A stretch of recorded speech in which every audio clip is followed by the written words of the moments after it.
Hi, and welcome to this quick tool review. In this tool review, I'll be reviewing a copy of a Roper Whitney No. 5 punch. And to be honest, I didn't know that this was a copy when I bought it. I saw it on eBay. It was a fairly good deal. It was like 25 bucks. I thought, what the heck, this could be a really useful tool for punching holes in small sheet metal and brass. So I took a chance and bought it. Comes with little instructions that are laminated, which is kind of a nice touch, so that the oil in here on the dies and the punches didn't damage it during transit. Sometimes they put them in little plastic bags. I think it's a nice touch they actually thought to laminate it. This guy was about 25 bucks on eBay, so it was a easy let's just try this out kind of moment. The Roper Whitney actual version, which I didn't go and research but I figured it'd be a lot more, is only about 85 bucks. I have a suspicion it's also made in China for Roper Whitney. It comes with a bunch of dies and punches. It'll do 3/30 seconds, 1/8, 5/30 seconds, 3/16, 7/30 seconds, 1/4, and 9/30 seconds holes through up to 14 gauge mild steel, which is about 78 thousandths. Of course, it'll also do copper, brass, plastics. The dies are hardened to what they claim a Rockwell hardness of 43 to 48. And my guess is, rather than shoot for a really high hardness, like you maybe think off the top of your head, wow, a punch that's got to be really abrasion resistant, why wouldn't it be in the high 50s to low 60s? Probably, my guess anyways, and it's only a guess, it has to do with toughness. If you get really hard, you lose toughness, and so then it'll shatter or chip, and so they probably are looking for a balance between toughness and hardness. So to load this guy, all you do is you take the die part and you just thread it in the bottom, which I just put in upside down. Very good.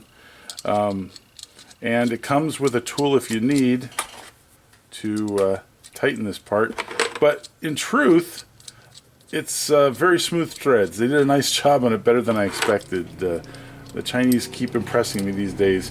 To load the punch part, you just remove this screw, which you can also use that tool for. They made it conveniently the same size. All the screw adjustments on here are.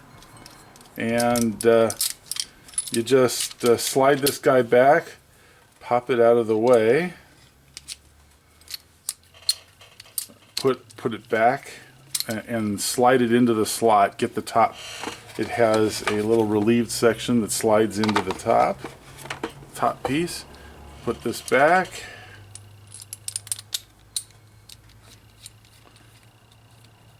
Put the screw in, and you're good to go. And you can adjust where this thing will start and stop by the depth adjustment on this threaded portion here. It also has a material depth adjustment right here that you can loosen and adjust, and so you can just quickly, if you're putting rivet holes or something like that in and you're doing a whole line of them, you can make them all the same length. Interestingly enough, this guy goes up to 2-inch throat depth. The Roper Whitney is 1 3/4. Not quite sure why, but it's interesting observation. So to punch a hole, you just basically align your part and squeeze. This is fairly thick brass, but the hole is very clean. There's a little bit of dimpling, but not much. Did a really nice job. And if you had to do a bunch of rivet holes or something real quick, it'd be faster than a drill. My thoughts are, this is a great price for a great deal for the money. 25 bucks. We'll see how it lasts in the long term, but it's pretty beefy relative to what it does. They claim it applies a ton of force at the die, so maybe something will break at some point, but so far with the little bit I've used it, it's been great. I really have no complaints about it. Again, time will tell. So in the long term, when I review these things, I'm just giving you my first take on it. And if I find some problems in the long term, I'll come and revisit this tool and let you know my feelings about it.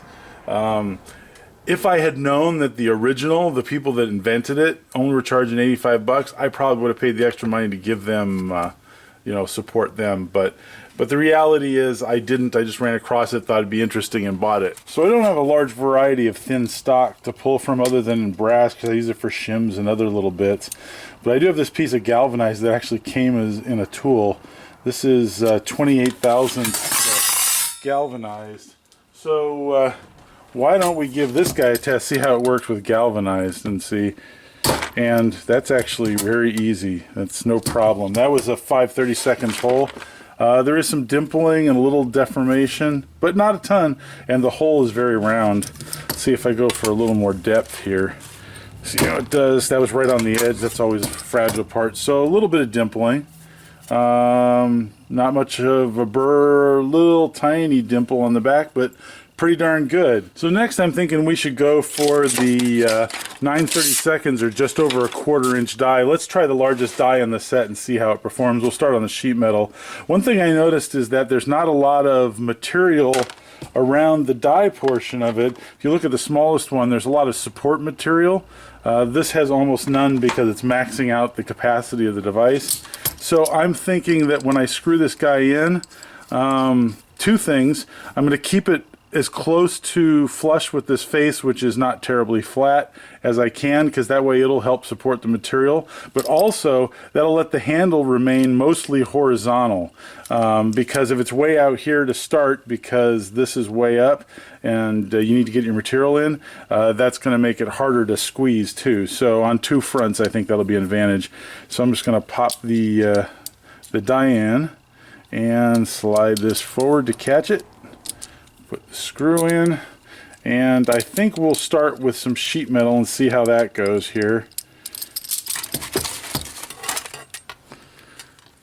I suspect this is going to be a reasonable amount of force, and the answer is not bad. Not bad at all. Very, very doable, and a clean hole with almost no dimpling, interestingly enough.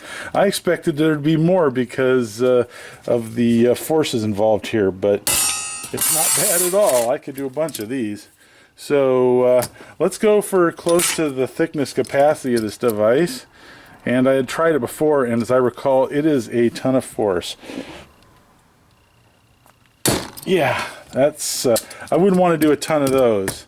The holes are good though, and so I think in general the performance is pretty good, but if you have to do the maximum size, you're going to think hard if it's not some thinner stock like this. Another observation I made is that when punching the bigger holes and you apply the maximum force, and I'm not even doing the steel, this is just brass, the dipped handles broke. Just the amount of pressure from my hand pushing on it caused the plastic to tear. So there may be another reason to go after the original. You're going to lose that additional padding. Anyways, it does work, and for 25 bucks I still think it's a pretty reasonable deal, but just know what you're getting, and know that it won't probably be as good as the original, which is almost always the case, and you'll have to make some adjustments. Thanks for watching. Hope it was useful. Hope to see you next time.